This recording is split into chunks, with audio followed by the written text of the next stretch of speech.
Hello and welcome to Coach's Corner. I'm Eric Mosley and I'm joined today by Coach Jared Slater. And Coach, big game last week against River Valley and strange circumstances with the Buckeyes playing that night and having to compete against that. Yeah. But it didn't turn out the way you wanted it to turn out. What are your initial thoughts off of that game? It was a rival game. You know, our kids definitely were ready to play. But we just have to execute when it's crunch time, when it's time for us to step up and make a play. We've got to execute. We've got to coach better.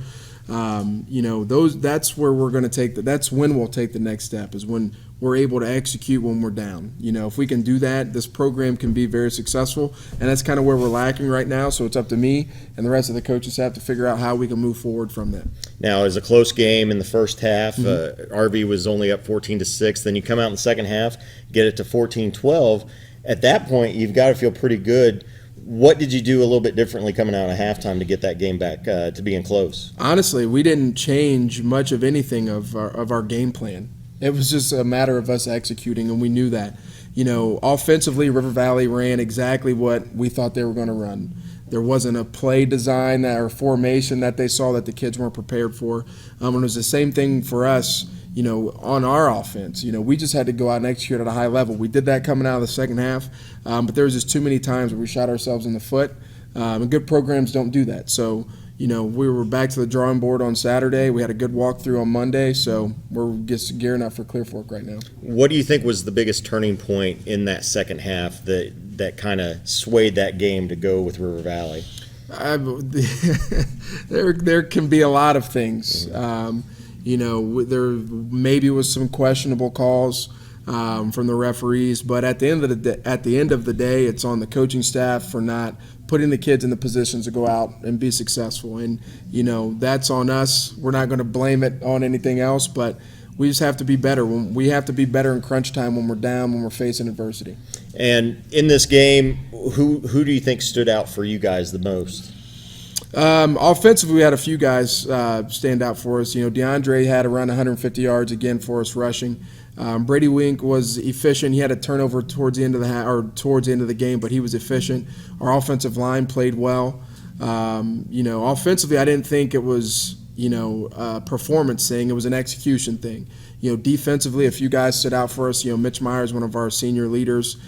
Jacob Arndt had 14 tackles for us. I mean, we had some guys really, you know, step up for us in big spots, and we just got to make sure that when it's crunch time, we're backed up against the wall, that we come out and execute. Now, obviously, River Valley is a team that's known to run the ball constantly. Yeah. Were you hoping to be able to shut that run down so maybe you could force them to pass a little bit more? Well, I don't know if you really ever shut down, you know, a run game like they have. You know, they're big up front. They feature a big running back. And, you know, the big thing is getting off the field on third down and winning first down.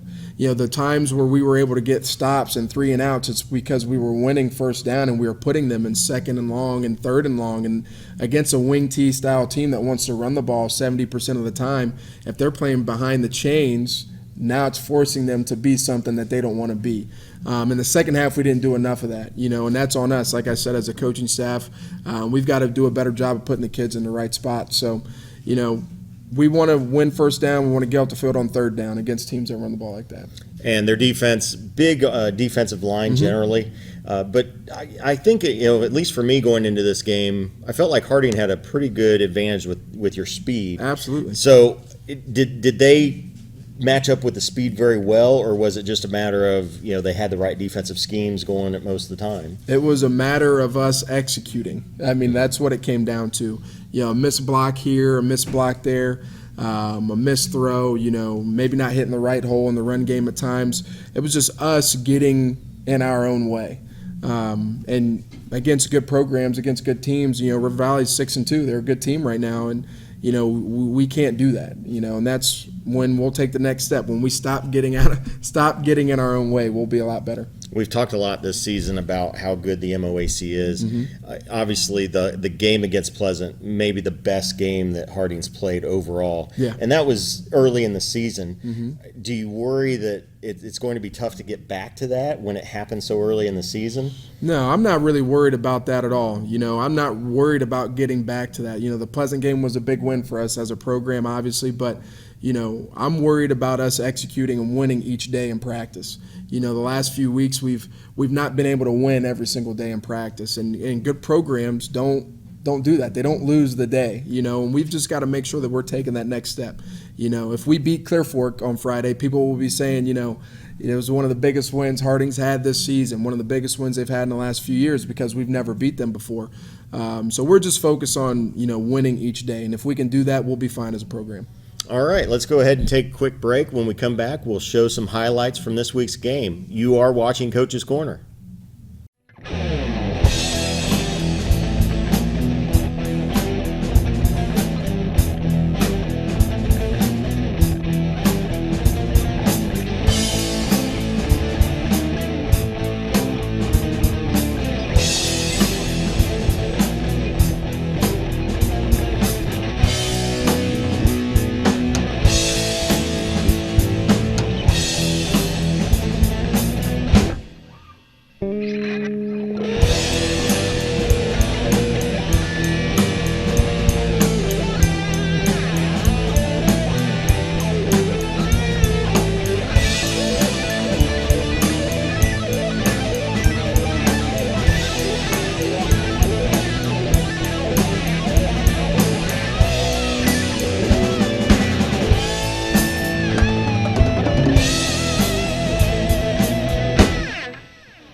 Welcome back to Coach's Corner, and Coach, let's go ahead and go through some of the highlights. All right, sounds good to me.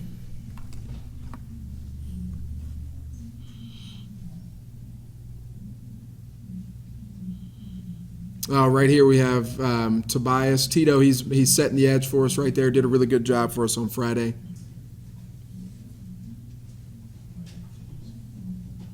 Same highlight again. Tobias making a play. It's so good, we just need to show it again. Yeah.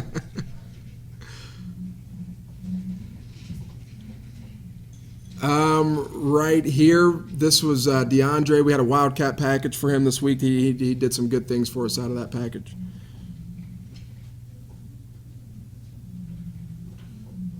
Navy, this is one of our jet sweeps. It's been one of our top plays.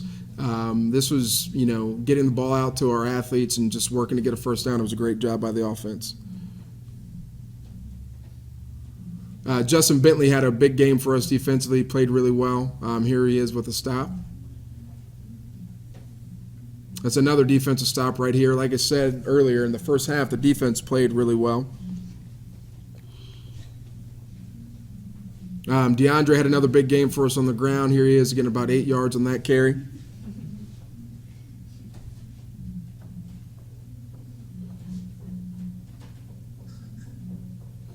Right here, Brady Wings finding Caden Fags for a first down. One of the sophomores that we've got playing a lot right now. DeAndre with another big run for us. Once he gets the ball out in the open field, he's pretty dangerous.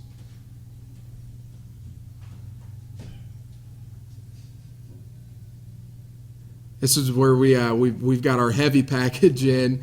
We put Justin Bentley at tailback, and he pounds it in there into the end zone for a touchdown. And there goes the yellow flag.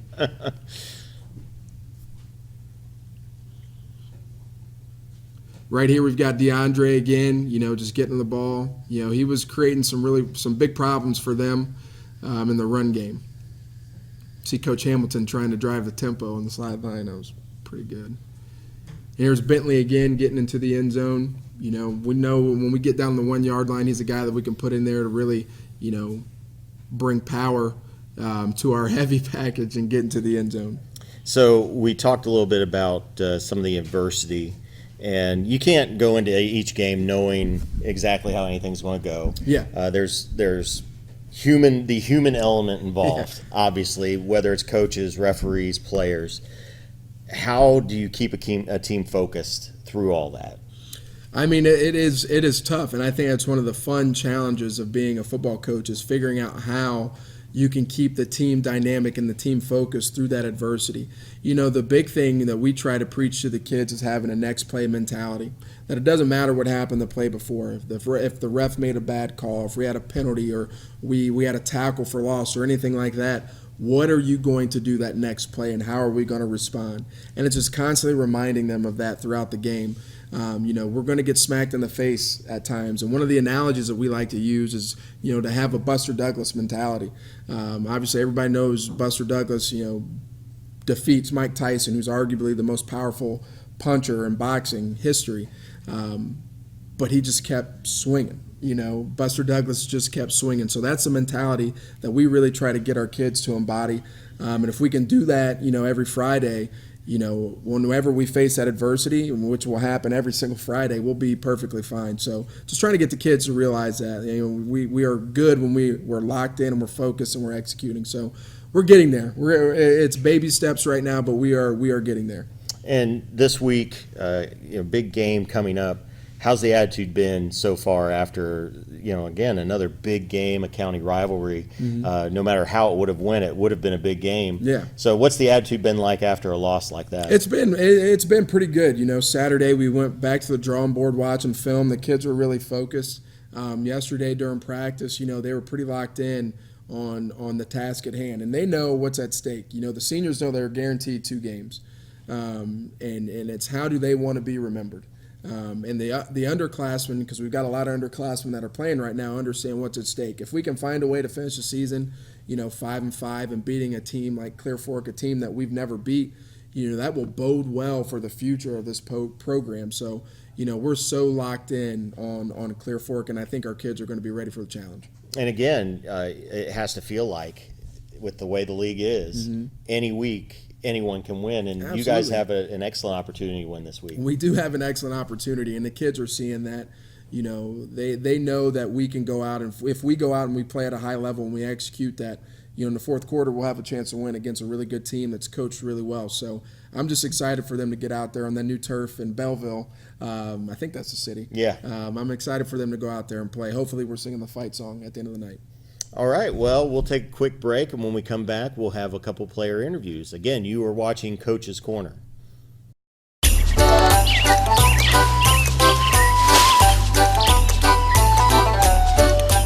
Hey, how you doing? Good. Haven't seen you around before. Are you new in the neighborhood? Yeah. Haven't you heard about the new state law on yard waste bags? No, I guess not. Well, if yard waste is set out by the curb for pickup, state law requires residents to use a compostable bag, like me, or a large paper bag, or a hauler-provided cart. Plastic bags like you are now banned from curbside pickup.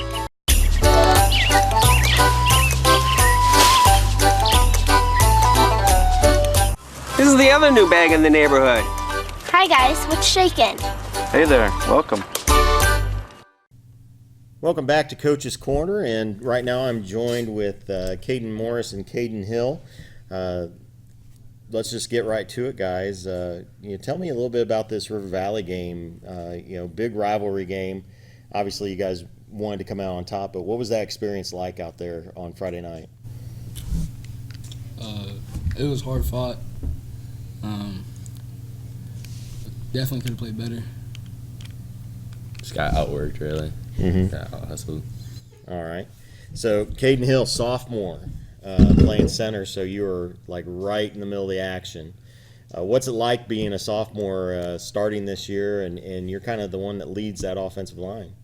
Yeah, it's a great opportunity for me. I feel like I've stepped up to be a leader, being the center, because I have to basically tell everybody what they're doing on the offensive line. I enjoy it. Have you always played center? Yeah. Yeah. And last year, were you JV or did you start as a freshman? I started week 6. I started. Okay. Center. So no real intimidation out there. No. Okay. Caden Morris, cornerback, with dreams of playing wide receiver, right? One day. One day, yeah, okay. So playing corner, what is your favorite part about playing corner? I mean, probably just locking down like the best wide receiver on my side of the field and having the defense know that they wouldn't have to worry about that side and that it'll be, I guess, locked down. Yeah. Now, in the game against River Valley, obviously River Valley doesn't throw the ball a whole lot. Yeah. So what do you have to look for when you're playing against a run-first team? I mean, you got to be ready for a pass at any moment because they're going to run it through every time, and they're just going to catch you sleeping and probably try to throw something deep. So you just got to be ready for everything, but also be ready to help in the run game. Mm-hmm. Probably have to look for a little bit of play action. Yeah. Yeah. Caden Hill, you're playing offense. Do you ever, kind of hope to go over to the other side, play a little bit of defense too? I enjoy playing defense. I hope to get more opportunities in the future. Yeah. But yeah, just gotta get my job done on offense right now. Maybe they'll put you at cornerback one time, right? Maybe. So this week, Clear Fork, another big game. Obviously, it's a good team, but what do you guys feel like you can do in this game that maybe they're not expecting? I mean, really, we just got to hone in on our pillars and everything and just be a team because last game I'd say we were a team, but it's just we didn't do what we planned for all week. They didn't show us really much anything different than we planned for the whole week. We just got out hustled, I guess. Just mistakes. Little mistakes. Now on offense, you guys like to pound the rock a lot, but you also you have to have a lot of pass protection.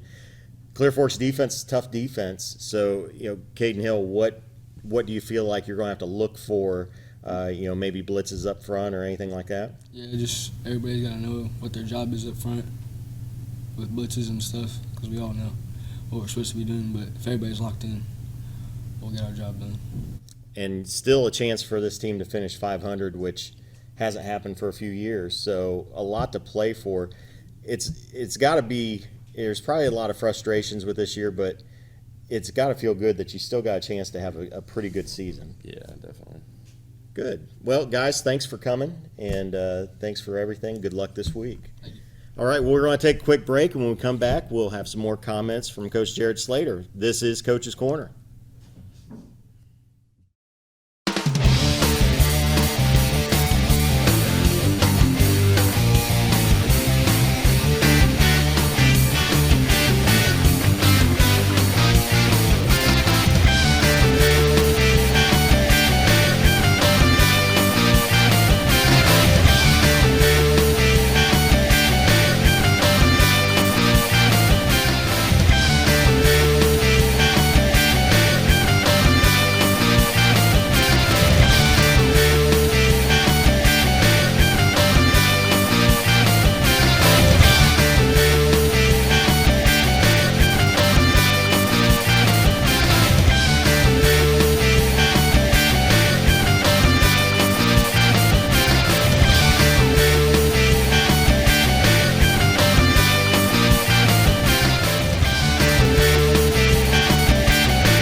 Welcome back to Coach's Corner, and Coach, you were on to Clear Fork. So, looking at this team, what is it about Clear Fork that makes them a dangerous team? Well, you got to start with their coaches. Coach Dave Carroll, I've known for a long time. He coached one of my best friends at Urbana High School. He's a great coach. He's a tough coach. He's really tough on those guys. And I had the opportunity earlier in my career to coach with Mike Carroll, the defensive coordinator, when I was at Pleasant. So, I know they're going to be coached well. They're going to be coached hard. And they're tough, and they're a physical football team above anything else. Regardless of what their win-loss record is, you can guarantee that when you play Clear Fork, they're going to be tough and they're going to be physical. But other than that, they feature a pretty solid quarterback. I mean, he threw for 400 yards last week against Pleasant. Their offense is still high-powered. They do a lot of stuff in the screen game. Their offensive line gets off the football, defensively. It's a Coach Carroll staple to play a ton of man coverage and to bring a ton of pressure, and that's what they're going to do. So we know what we're getting. We have to match their toughness, match their physicality, and out-execute them. And I think if we lock in on the little things, I think we can do that. But it's not going to be an easy test for us. We've got to make sure that we come ready to go every single day this week. Both teams coming into this game off of just nasty losses. You guys just in a rivalry game that was intense. Mm-hmm. They had a really tough game against Pleasant, go into overtime. Pleasant pulls out the victory. You guys know how you're going to focus, but do you kind of have to take into a consideration this week that they're coming in with a pretty bad taste in their mouth as well? Yeah, no, I mean, we know that they're going to come prepared regardless of whether they won or lost the previous week, but losing to a rival for them as well. Pleasant and Clear Fork has turned into a pretty good rivalry the last few years. They're going to be hungry, and they've got playoff aspirations, and this is a must-win game for them. So we just have to go out and execute and take care of business. We've got a lot to play for, playing for a 500 season, which, like you said earlier, hasn't been done here in a few years. Playing to finish the season on an extremely high note. If we can beat Clear Fork, something we've never done before, guys, it will go a long way for this program. So it's going to be a good game. It's going to be a fun game. They've got this pretty cool military first responders night that they're doing, and we'll all be carrying flags. So it's just going to be a cool atmosphere over there, and I'm excited for our kids to go out and play them. Yeah, I've never actually been over to Clear Fork for a game, so tell me a little bit about that atmosphere over there. I've been by the school. I know where the school's at. It's kind of in the middle of nowhere. Mm-hmm. So what is the Friday night atmosphere like over there? It's definitely a football town. They've got brand new turf this year, so that's obviously something that we're excited about. But they've got like a section of their stadium where it's just on a hill, and people bring lawn chairs and blankets and stuff, and they sit on it. It's actually pretty cool. And then their student section is in the end zone. It's one of the only schools in the MOAC that allows that. And I mean, it's a rowdy environment, but it's fun for the kids to be in that. It's high school football at its finest, and I'm excited for our kids to go over there and play in that atmosphere. And it will be even better if we can walk off the field with a victory. Now, do you feel like Harding being the biggest school in the league, Mm-hmm. do you feel like no matter how Harding does in a season, that there's a target on the back every time Harding comes in? I'm And I don't mean that in a way like people are out to get you. Yeah. Like, man, we really want to take it to Harding. I'm probably not the right person to talk to about the size of the school. I'm worried about wins and losses on Friday night. More importantly, I'm worried about impacting the lives of 60 kids. We can't control how big our school is. Mm-hmm. We can't control that. We can't control that we were voted into the MOAC. What we can control is what we put out there every single day. And, are we the biggest school? Absolutely. River Valley's right there with us. So, it is what it is. We have a job to do, and that's to win the games that are on our schedule. And, we play the teams that, our AD, Coach Kearns, puts on there, and, we move forward with that. So as far as the school size is concerned, if that puts a target on our back, it puts a target on our back. We just got to go out and execute and do what we're supposed to do. And that's, I think, the best attitude to have Mm-hmm. about it. And I think whenever Harding goes anywhere, Harding Mm-hmm. brings a crowd. They bring fans, Absolutely. and I think Absolutely. that's part of what makes it fun to go and watch a Harding team Yep, play. absolutely. Awesome. Well, thanks for coming on, Coach, No and, problem. and talking about everything, and good luck this week against Clear Thank you. Fork. And we'll see you guys next week. This is Coach's Corner.